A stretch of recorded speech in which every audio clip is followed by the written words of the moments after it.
Microsoft, Google, eBay, Starbucks, Nike, and Research in Motion. These are just a few examples of an elite group of companies that have managed to turn billion-dollar ideas into billion-dollar businesses. What did these and other high-growth companies do to achieve such a goal? What blueprint do they follow to produce such business development results? To help answer those questions, we have today David Thomson, author of Blueprint to a Billion, 7 Essentials to Achieve Exponential Growth. His book provides the first quantitative identification of the success pattern common across a distinct group of 387 companies that have grown to $1 billion in revenues. His work has been featured on CNBC's Closing Bell, MSNBC, ABCnews.com, BusinessWeek.com, TheStreet.com, and in well-known publications such as the New York Times. He has presented to top venture capital firms in Silicon Valley and also serves as a board member for Primal Fusion, located in Waterloo, Ontario. David is here today to share his findings on what it takes to be a leader for the next growth cycle. Please welcome David Thomson.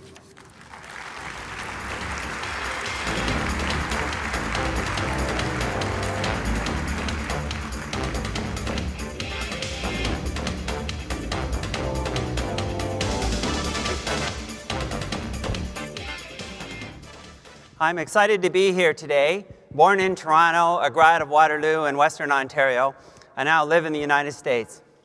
And I'm really excited to come back and share with you the latest research on the growth pattern of the world's growth companies. What separates the masses of management teams from the masters, those who grew their companies from $1 million to $1 billion through market and economic challenging times? And no doubt, these are market and technology and economic challenging times. What are the effective lessons that you can apply to turbocharge your growth when you leave this room?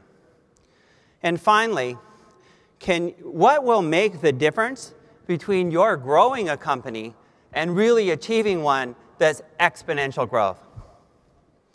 The answer lies in following the success pattern of North America's growth companies.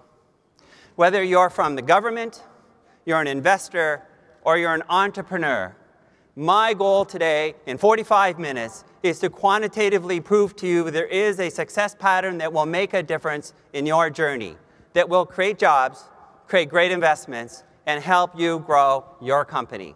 A tall order. When I was recently in India, the AV team at the back of the room said, "David, did you see the light show?" And I said, "What did you mean?"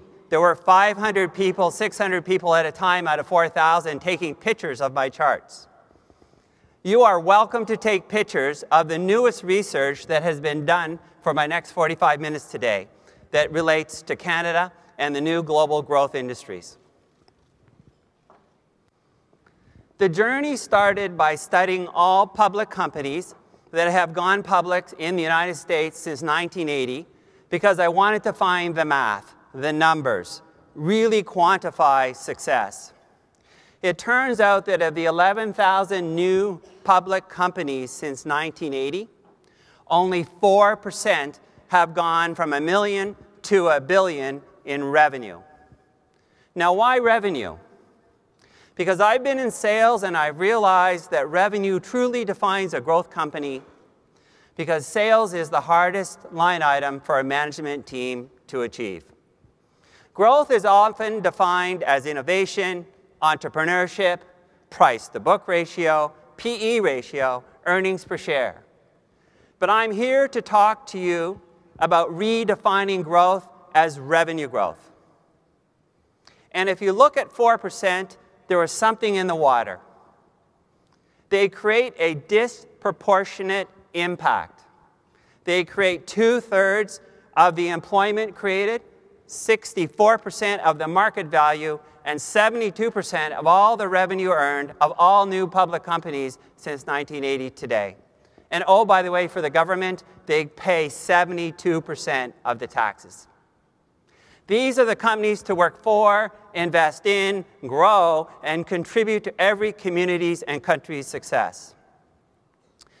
What has happened in the past 5 years is the failure rate of these new companies has gone from 25% to now 60%. 60% of these 11,000, over 6,000 companies no longer exist. So going forward, it's about grow or go.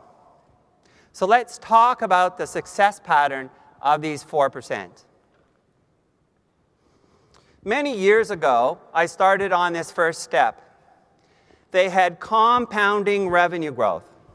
They seemed to have a variable runway, like Google had 18 months and they took off. Cisco Systems had 7 years. I found DeVry had 64 years, and the longest I could find was Fifth Third Bancorp. Took 150 years before they lifted off. You know, in Canada, we might call this the hockey stick. This inflection point turned out to be 50 million in revenue. And if you normalize and take a look at all those curves, you find small entrepreneurial companies, you find the steady eddies of revenue, you find the Mount Everest maneuvers. And then underneath these small businesses is compounding revenue growth from $1 million to $2 million to $4 million to 8 to 16 to 32. And when they break out from being a small business, they go all the way to $1 billion. Now, I started my journey on the blueprint to $1. Then it went to blueprint to 10. Then it blueprint to 100. Little did I imagine that you can create a $1 billion business on a prescriptive basis. And if you look back at all these companies, whether it's RIM or OpenText or Google or Starbucks or Microsoft, there was a knee of the curve. And I'm here to tell you that you can grow a $1 billion business as early as 50 million with an 80% probability of going to $1 billion. Let me prove it to you.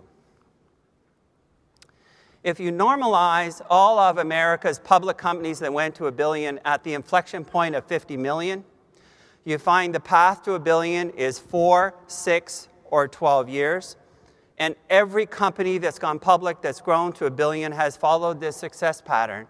And I'm here to tell you that it's going to be true for the next decade.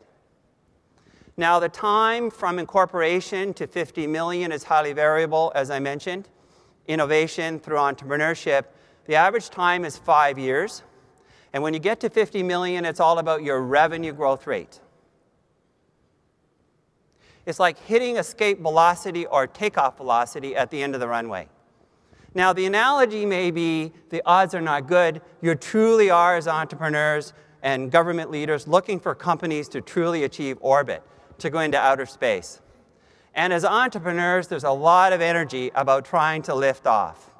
But let me prove to you that if you're one of these astronauts of growth, you can truly predict your journey to $1 billion.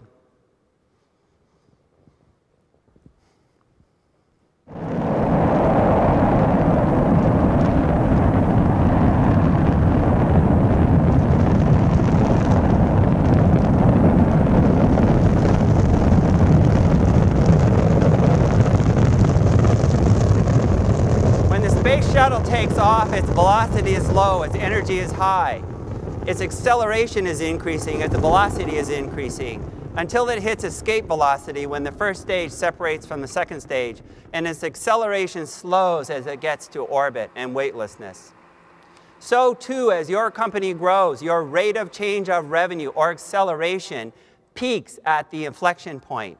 And the higher it is, the faster your time to $1 billion in revenue. If you're 30% a year, that's on the 12-year trajectory. And if you're 300%, that's 4 years. And I call that the escape velocity of revenue growth. And these are the predictors of your destiny to go to $1 billion because you earn the right to slow as you grow. If you're an entrepreneur, it's all about getting to 50 million, to the inflection point where you have high revenue growth. And I promise you, your destiny awaits you. That being said, Canadian companies follow this pattern, and I found companies around the world, in India and Australia and Europe. Research in Motion and OpenText in Waterloo came flying through the inflection point at 50 million at exactly the same growth rates, and as predicted the year after the inflection point, Research in Motion took off on the 6-year trajectory, and OpenText followed on the 12. They're highly predictive, and when you get into these swim lanes, you tend to stay there. You can architect like building a skyscraper by the 3rd or 4th floor. When you walk by a skyscraper, you see a solid foundation and the 3rd floor and a big crane. You know this building is going to be tall. So too as your destiny as entrepreneurs is to grow one of these skyscrapers early on. Get through the inflection point at high revenue growth. That's your goal.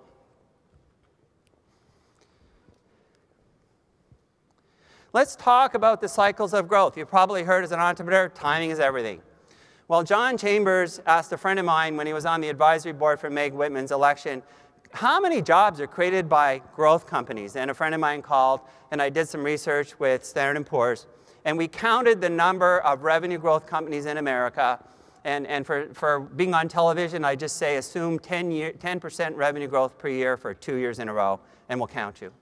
And the first observation in the past half century is that this cycle is 8 years peak to peak.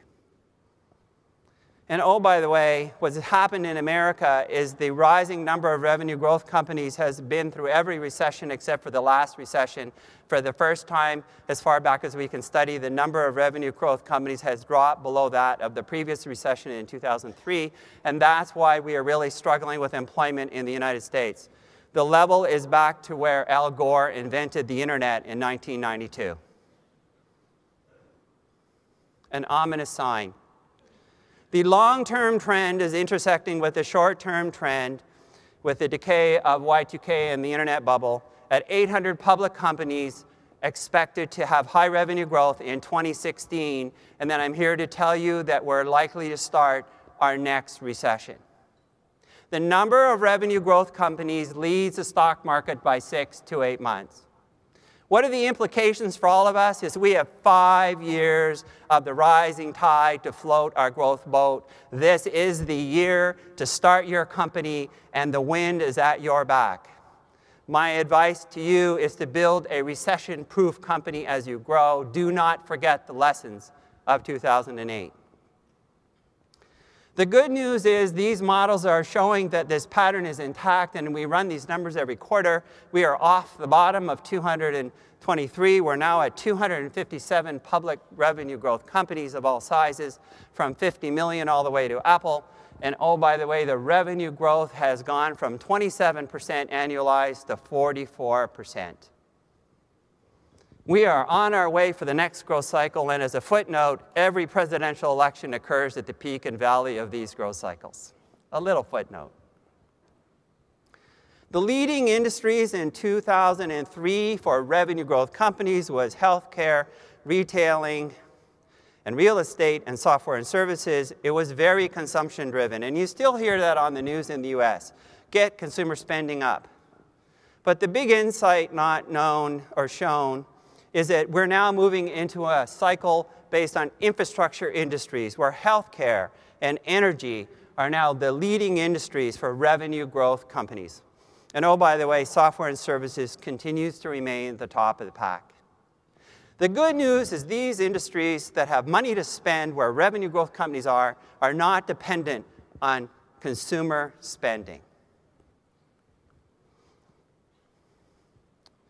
The number of jobs for the government is amazing. During the 2 cycles ago in the 90s, we created over 2 million jobs per year. In 2006, it was over 1 million jobs, and we never went negative, even in the middle of the 2008 meltdown. As of last month, revenue growth companies created over 200,000 jobs, and these are more than all small businesses and the S&P 500 combined. And these are insights that I'm about to share with, I've been invited to Washington to the Speaker of the House and Congress, that the US government needs to focus on revenue growth companies, not all businesses. Now, what's the impact of that? It's not about supply-side policies, but market demand creating policies that will help your companies grow. How do we create the next internet? It's not about just about interest rates and credit. The number of global revenue growth companies does follow these cycles. And I have some interesting news for you, is that the US had 50% share of revenue growth companies in 2003, and that has dropped to 14%. That is good news and bad news. The good news is the US is still number one, and the number of countries that have more revenue growth companies has diversified, and Canada is in the top 10 countries of the world for revenue growth companies. But it isn't just about the country. And oh, by the way, for many of our visitors from different countries of the world, you may see your country on this list. If you take a look at these top 10 countries and you group them by continent, you find that Asia is now the #1 continent for revenue growth companies. My call to you is that if we are to restore our growth engine, our jobs, our livelihood, and our future, we need to grow the number of revenue growth companies to regain at least a position on par with Asia. This is a huge challenge. You need to be successful along with us and me. It is going to be a real team effort. Non-US growth companies, industries, as you would expect, is still manufacturing. But the list is really interesting. Materials and energy, ideally suited for Canada's position in the world. Food and beverage, technology and transportation, and healthcare. The list that you would expect that really propels global needs and global markets.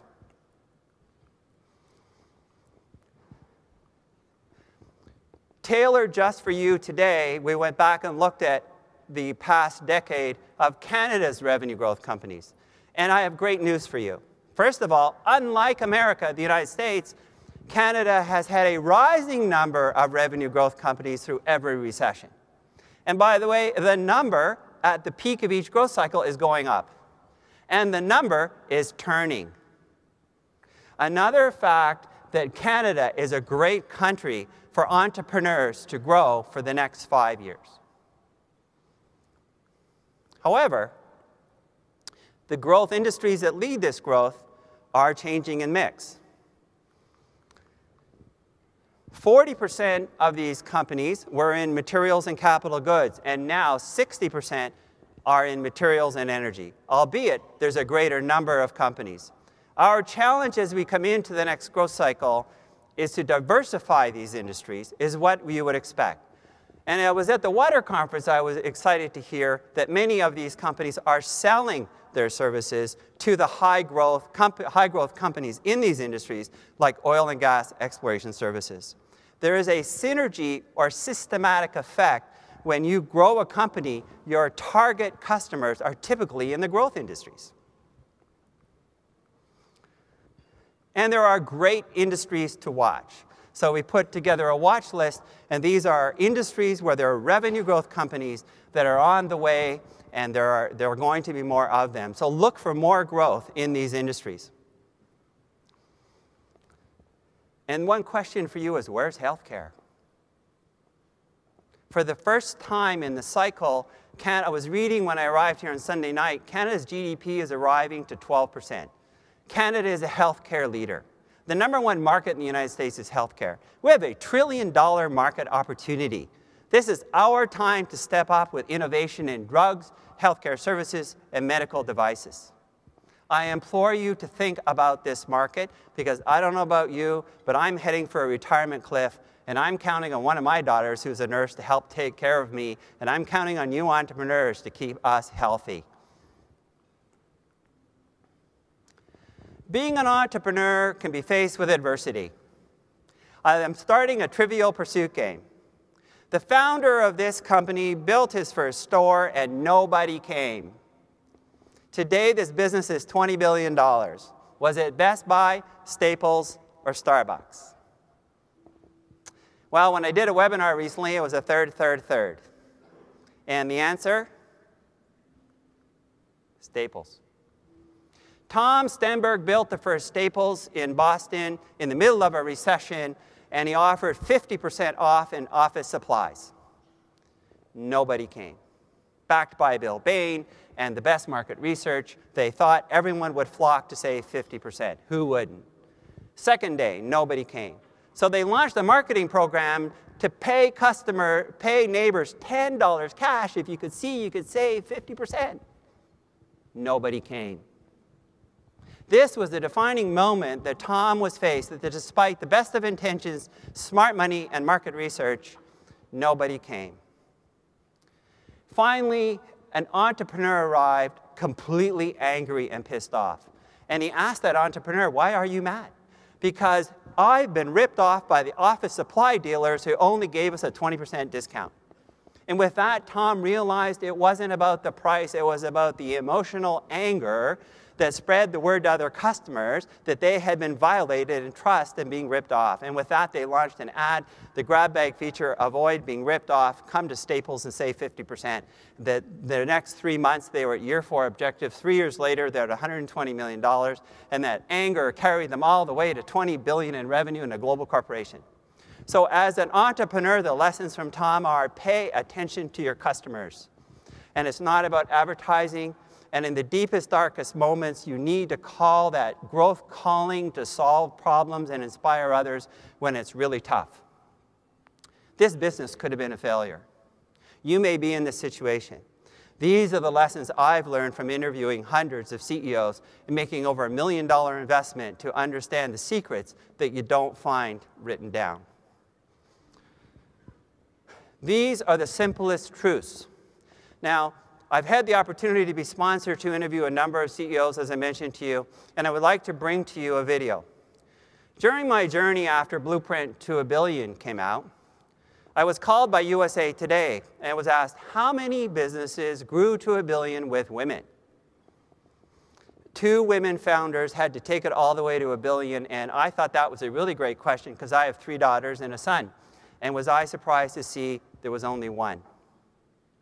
But I would like to share with you a 2-minute video of how this pair, Marianne and Carol from Endo Pharmaceuticals, share their 7 essentials. And my aspiration for you is that your story will sound like this. Marianne McDonald and Carol Ammon have a very unique story. Welcome, Marianne and Carol. Thank you. What was the big aha moment that said you could potentially pull it off? I think that moment came when I sat discussing with the then CEO of DuPont Merck, Kurt Landgraf, discussing how best we were going to sell off a number of assets. And when you looked at those assets, a number of them were non-promoted brands that had great brand equity, and they were focused in the area of pain management. The window was really open as the whole landscape of pain management and treatment was changing. And I looked at that and I said, oh, here we have great brand equity, products with cash flow, and an opportunity to create a business in what was then a very open window. So, I can do this as much as anybody else can do it. Marianne and Carol, dynamic duos that have grown billion-dollar businesses utilized 7 essentials. A couple were internal facing, a couple were external facing. Marianne, what were the internal essentials you executed? I think that when you start a business like we started, which we wanted it to be more virtual, there's always the pressure of bringing everything in-house. People become fascinated with, we should have our own manufacturing, we should have our own distribution. But I think when Carol and I looked at that situation, we thought it would really be much better for us to keep manufacturing and distribution outside. Some of our customer service at the beginning was outside. We didn't have to build that infrastructure. We didn't have to invest the dollars in doing that. And I spent a majority of my time trying to go out into the marketplace and find companies who could do those services and provide those services for us, because they had the expertise. Why build the expertise? I had gone out to Novartis, and I convinced Novartis, who does not do contract manufacturing, how profitable it would be for them to make their manufacturing site be a profit center instead of a cost drainer.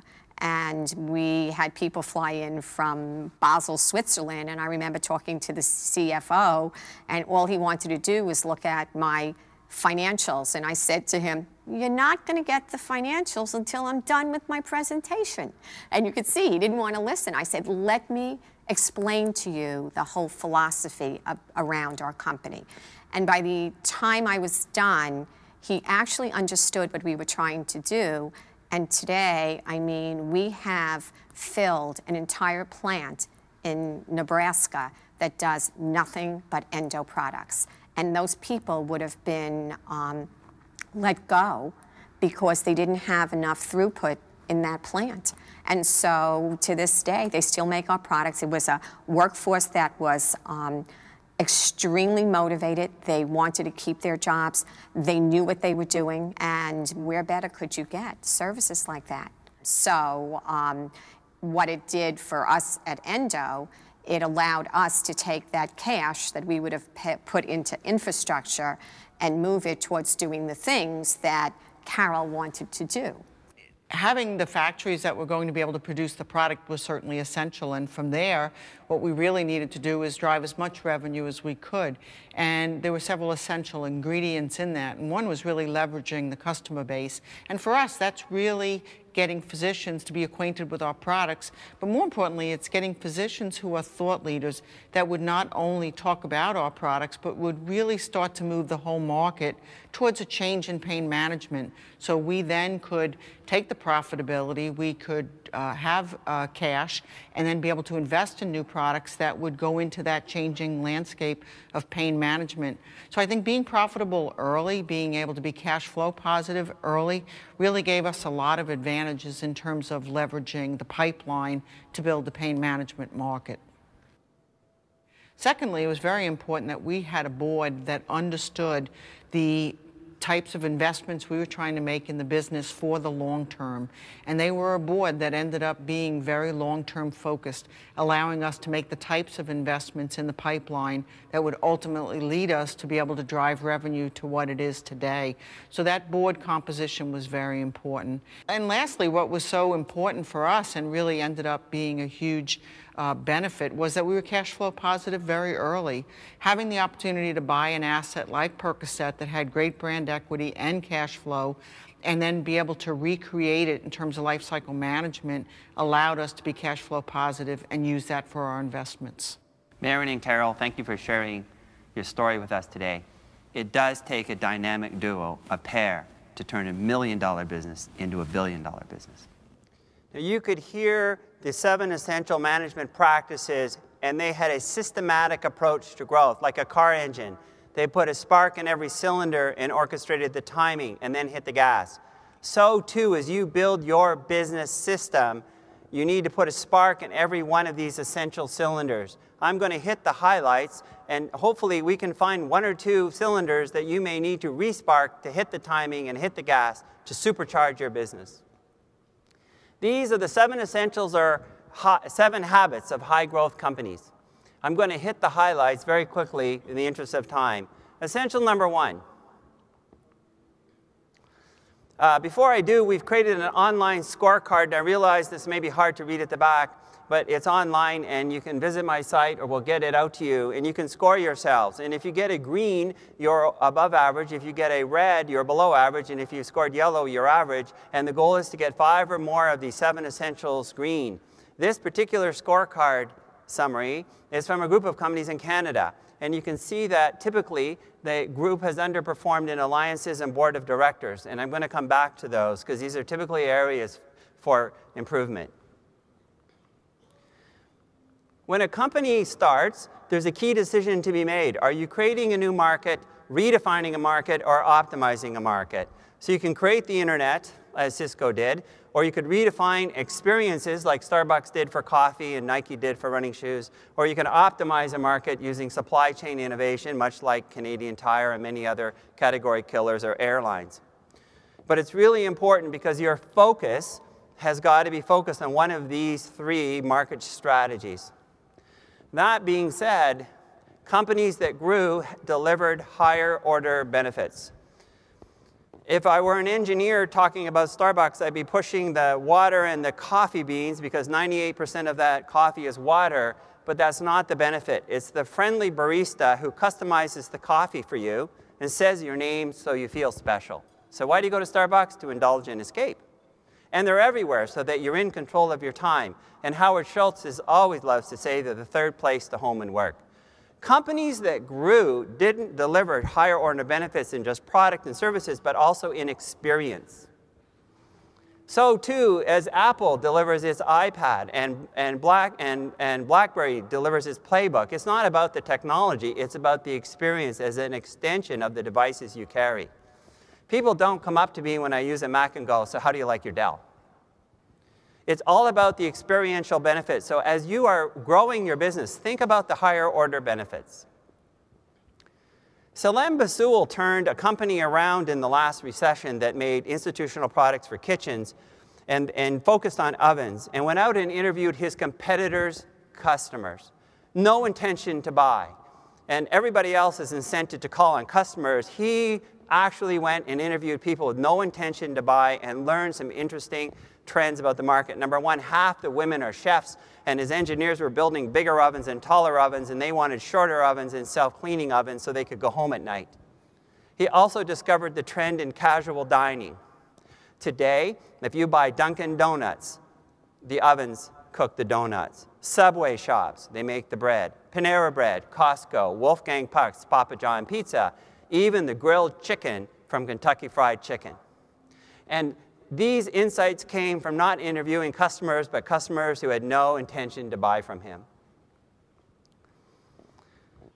Not all customers are treated equal. The heart of revenue growth is having customers, but special customers. I call them marquee customers, like marquee basketball players, or Wayne Gretzky, marquee hockey players. They buy a lot of your product. They are the source for helping you define your higher order benefits in terms customers can understand, and they are your sales force extraordinaire. They're not passive reference accounts. They proactively sell for you. For example, in the consumer space, eBay started with the voice of the customer, and now their power seller community are thousands strong. In the early days of Cisco, when I was working with my friend Dave Cox, I asked him to look back at all of the money Motorola spent on its vendors, and he found these compounding revenue curves. And I went off to interview Terry Edger, the original VP of sales from Cisco, who sold a few routers to the campus of Motorola in Phoenix, and then to Florida, and then arrived in the CIO's office in 1993 when they decided to build a global IP network for Motorola. At that time, Cisco didn't take its customers to San Jose. They took them to Schaumburg, to Motorola, where Motorola engineers explained the testing of the new Cisco products. Get your customers to sell for you, and I promise you that your sales cycle will be cut in half, and your cost of sales and marketing will be cut by 2/3. Customers love to buy from other customers. Alliances. I could talk about Microsoft and IBM, but I'd like to share a really powerful company. This company is achieving $50 million in revenue with 5 people. How are they doing it? They make wireless tire pressure monitor sensors. So they're Bluetooth sensors that screw into the valve stem of your tire so that you have a monitor in your mining truck to see what your $100,000 tires are doing with tire pressure, which are now going into trucks. And Phil Zor buys the sensors from General Electric and then has them manufactured at electronics and then sells them back to GE Trucking and other distributors around the world. And the US government is creating the market because they're regulating the trucking industry to have wireless tire pressure monitor sensors on their trucks. Why? For the higher order benefits of carbon emissions, safety, higher availability. And now the US military is putting them on all their vehicles. This is an example of the power of working with government to create markets and leveraging alliances to grow. And by the way, not all companies can invent it all. Procter & Gamble has an alliance with a little sister, Nancy Bailey Associates, who licenses the brands and works with little brothers and little sisters to broaden the portfolio of Mr. Clean, for example, with mops made by Bangla, and gloves made by Stanley, and those Mr. Clean erasers came from the medical industry. It allows Procter & Gamble to not invent it all and sell Mr. Clean into different vertical markets like kitchens and automotive and healthcare. What does that mean to you as entrepreneurs? If you can fill a portfolio gap for a large company, you have a wonderful long-term relationship that will help you break into new markets.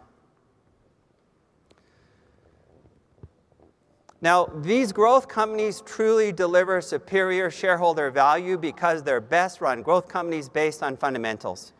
And we've actually quantitatively turned this research into stock funds based on fundamentals, and I'll share those insights to you today. But I'm here to tell you that America's growth companies, the Blueprint to a Billion Index, is about to hit a new high. And if anybody wants to invest, I encourage you to invest in Canada and America's growth companies. Now, what's the secret behind their generating value? And those secrets are in the video I shared with you. It is about revenue and revenue growth rates. And if you score higher, you're in the index. So a company at 50 million at 100% growth rate versus 500 million at 100% growth rate, the $500 million company would be ranked higher. It's about profit and cash flow. You heard Endo talk about being cash flow positive early. By the way, over 1/3 of Canada and America's growth companies have no long-term debt. They are cash flow positive and growing their business from a cash flow positive model. I didn't think that was an insight. In fact, some readers on Amazon critiqued me for that, but boy, was that not true in 2008. It's about capital efficiency. When you make a capital investment, are you getting a great return? And by the way, when you hire employees, are you getting increasing sales and cash flow per employee? Are you more productive? Industry rank. If Jack Welch were here, he'd say be number 1 or number 2 in the market, in your industry. But how can you do that when you're small? I'm here to tell you to be number 1, number 2, or number 3 for revenue growth rate in your industry. Be the fastest growing company independent of your size. Whether you're 1 million, 5 million, 50 million, 500 million, be the fastest growing company in your industry. And finally, be consistent about your growth. Investors love to invest in companies who consistently outperform analyst expectations. And if you're private, you want to outperform your investor expectations. Why? Because you're exponential growth and the world is linear. And finally, invest for the long term. And if you do, I promise you, these stocks will outperform the market. And we're doing it every quarter with a live private investment fund to prove to you it is that quantitative. Now, this may seem like a daunting task. Can you do it all as an entrepreneur? Some days you work 24 hours, 7 days a week. I do. But I want to inspire you that you don't have to do it alone. Bill Gates was Mr. Outside-facing, focusing on the IBM alliance when he hired John Shirley, a marquee customer from Tandy, who broke Microsoft into 4 lines of business that you know today that's affected your life: tools, operating systems, Microsoft Office, and mice and books.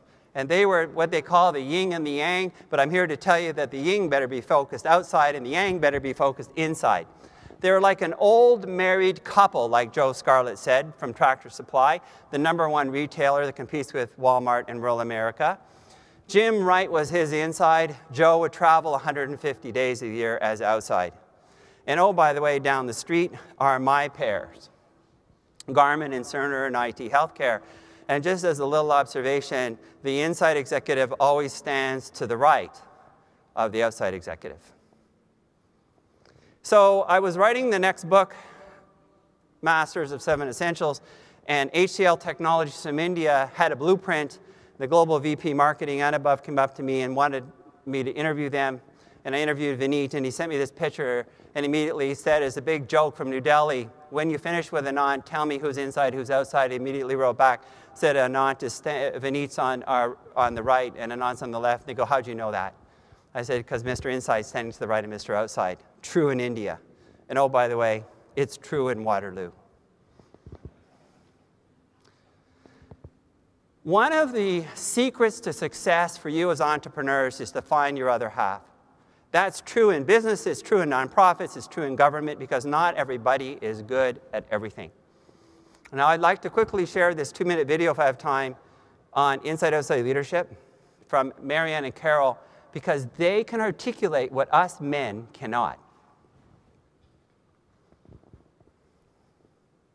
You know, when I look at management pairs like yourselves, I often find there's one outside-facing half of the pair and the other one's inside-facing. And you are complementary, but you are different. Who's inside, who's outside? I tend to be the outside person. I think some of the experiences that I had let me back up. Mary Ann and I, for a long period of time, had very similar experiences, and that's when we really got to know each other and build that level of trust that is just unconditional. And then we went slightly in different paths, myself getting more marketing and sales experience, and Mary Ann getting more in the operational planning and distribution supply chain. And then it came together for us as we got to run a couple of businesses for DuPont. And so I think that I just naturally gravitated towards more of the outside from my marketing and sales experience, whereas Mary Ann had such a deeply rooted sense of the whole supply chain and operations of the business. Mary Ann and Carol, when people looked at you as a team, how did they describe you? Well, I think if I can take a stab at Carol here. Carol was the much more outgoing one. She could she had the personality that no matter where we went, she would always take the lead, because even though people didn't believe me that I was shy, I was the more shy one. And I always look at her and I said, how do you know how to talk to all these people? You have something to say to all of them. So she was mostly the more outgoing, and I was more of the backward person.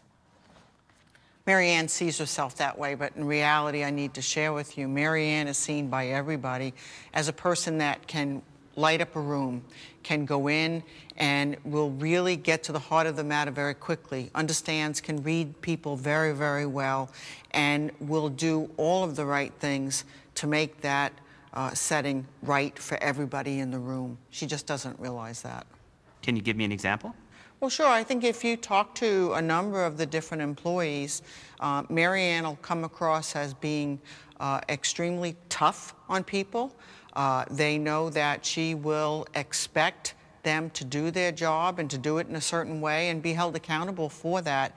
Yet on the other hand, what they'll tell you right away is that Mary Ann is going to be as fair as anybody can be and will fight the good fight to make certain that her people are taken care of and rewarded appropriately for their performance. So she has great balance, and that's what people see in her, which is highly lauded by all of the people. When Endo spun out, you must have gone through intense negotiations. Did you take them on as a team, or who led? We did. We actually had a very broad team of people, including our investment partners. And I just need to share with you one funny story, because Mary Ann was off skiing. We didn't know when she was going to need to come back and negotiate the manufacturing agreement. And most of the DuPont people and the Merck people had not yet met Mary Ann. So here comes Mary Ann, fresh from the plane in a pair of ski boots and looking like just a very sweet person.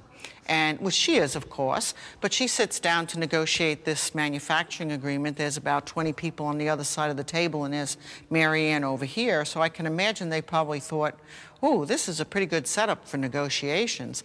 Well, then Mary Ann started, and that's when they realized Mary Ann is a blend of Mother Teresa and Attila the Hun. There wasn't anything she didn't know about manufacturing, and so it led to a very fair contract for both sides. So you've got Mother Teresa and Attila the Hun, and you're outside facing. How did you two manage to make decisions? Go ahead. Well, I think that what we did was we constantly worked together, and I think that we always think of ourselves as a three-legged stool. One leg was the head, one leg was the heart, and together there was one voice. There was nothing we weren't able to discuss in any manner. We would go behind closed doors, and Mary Ann would sometimes get on my case when I wasn't looking at something right, or vice versa, but we were always able to come out in a seamless way and make the right decision. I think for me, I agree with everything that Carol said, but the one thing for me that was very important was our friendship. We knew each other so well, and for me, and I will tell you this story, it goes back to our days at DuPont. And I remember that I was going in for surgery, and I get a phone call the night before my surgery, and I'm a breast cancer survivor, and Carol calls me and says, I need you to be my vice president of operations for this endo business and we were still at DuPont. And I said to her on the phone, are you out of your mind? I'm going in for surgery. I have no idea when I'm going to be well, or if I am going to be well. She said, oh, I know that. She said, but that's okay, I'll wait. And in the business world today, you don't find people like that. You don't find friends. And I think our friendship, which spanned for so many years, we didn't even have to say some words to each other because we knew what we were thinking. And when you have trust and faith and friendship, what more could you ask for? It's going to work. I bet you don't see many guys doing the hug at the end. Okay, guys. Could you hear some very powerful words you don't hear much in business? Unconditional trust. One voice, the head and the heart. You will truly leverage your growth potential if you find your other half, whether that's outside facing or inside facing. Down the home stretch, the last essential is balancing your board. And this is really especially important to all of us in Canada. Companies that were dominated, had boards dominated with management team members and investors tended to struggle in the long term. Boards that had a customer, an alliance partner, and a CEO who had grown a business larger than theirs truly were the distinct few that went on to grow to $1 billion. They tie your essentials together, and as you heard Marion and Carol, balance the long term with the short term. So in my closing chart, I'd like to share with you, this is a system. These essentials are linked. They're a business system that you can leverage with focus to create your car engine that will propel your growth. It all starts with you've got to deliver higher order benefits to marquee customers to create a profit.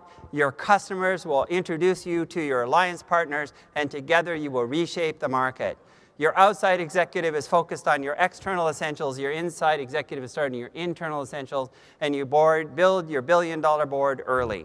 And on a closing note, I'm pleased to be building my new software business at Communitech, and I'm following this blueprint. I'm building my billion-dollar board. I found my COO inside executive. We're working on our higher order benefits, and I'm working on signing my alliance agreements, and we haven't even incorporated our company yet. You can apply these 7 essentials early on in a very basic way to propel your business. And I hope today in closing that I've inspired you that your dreams can be beyond where you currently think you may be going. If Bill Gates were here and we said, Bill, you're going to go to $1 billion from 50 million in 6 years, no one would believe it. And by the way, there is a blueprint to 10 billion, and it's 4, 6, or 12, and 6 years later, Microsoft was 10 billion. In 12 years, from 50 million to 10 billion, no one would believe me, but that is the math. One of you, more of you, may be going to 10 billion in revenue. Become the next OpenText or Research in Motion in any industry. I wish you well on your exponential growth journey to your dreams. Thank you very much.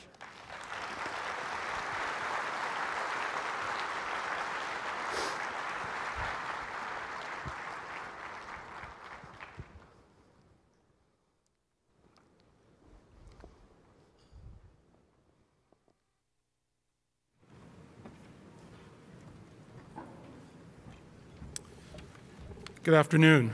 My name is Ralph Palumbo. I'm the Ontario Vice President for the Insurance Bureau of Canada, and I'm honored to have the opportunity to thank you, David, for sharing so much with us today. I found your comments to be insightful and enlightening, and not just because you included the insurance industry on your list of Canada's top 5 growth industries, although that's pretty exciting news for those of us in the business. I'm confident that there are many entrepreneurs taking part in this conference that are going to make your predictions about economic growth come true. They are innovative, they're passionate, and they dream of being the next RIM or Google. But to get there, to become a $1 billion corporation, they'll also need the type of innovative, strategic thinking that you talked about today. IBC is proud to be the sponsor of the Water Technologies Zone at Discovery this year, and it's a natural for us, given that water damage causes an estimated $1.68 billion in insured losses annually across the country. So it's a priority for our industry to help homeowners and communities adapt to climate change, which causes the ever-increasing extreme weather that has led to much of the problem. And one of the initiatives that we're involved in is just on the other side of the curtain as you go through. we have brought our interactive dry house display to the Discovery Trade Show. And it's proven to be a big hit throughout Ontario this year because it entertains as it teaches homeowners how to keep their premises dry. I invite everyone to drop in to booth number 1203, that's a plug, to take the Dry House Challenge. Thank you very much, and now I'll turn it back to Tom.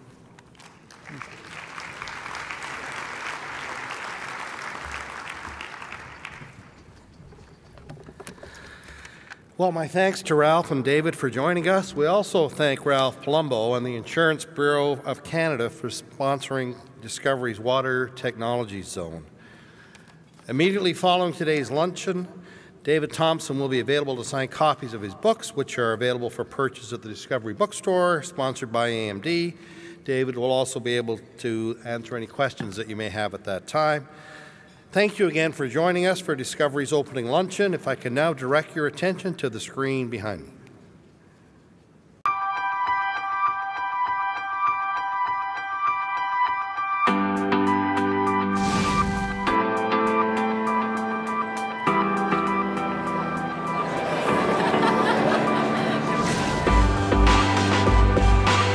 Discovery is all about getting the key players in the innovation space together for the opportunity to connect and reconnect.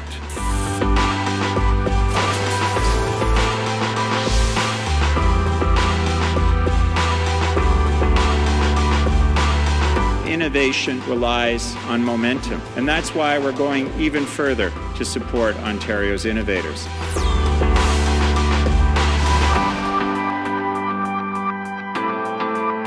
Our company makes models that feel exactly like the soft tissues in your body.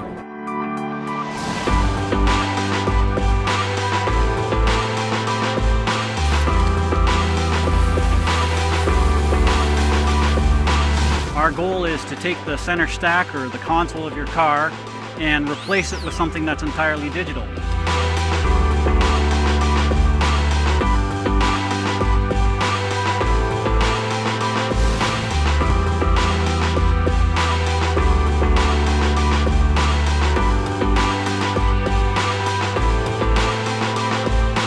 I can have my idea, and nobody else seems to think that way, but it's okay for me.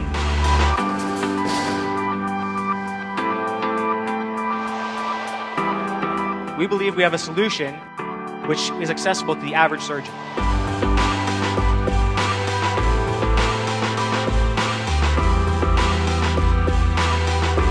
In order for research to be valuable, people need to make informed decisions every moment of our lives.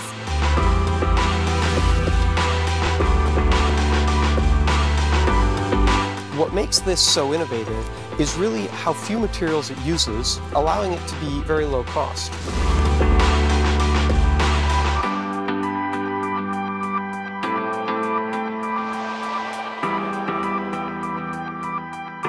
It's all about innovation.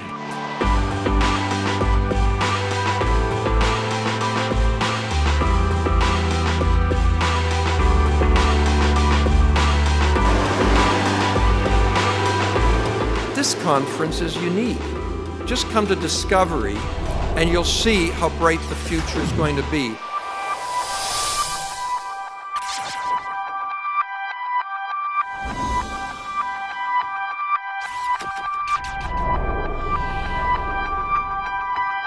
Just a reminder that this afternoon's sessions begin promptly at 2:30. Right now, have a great afternoon, and I will see you again for our opening reception at 5:30. Discovery is now open.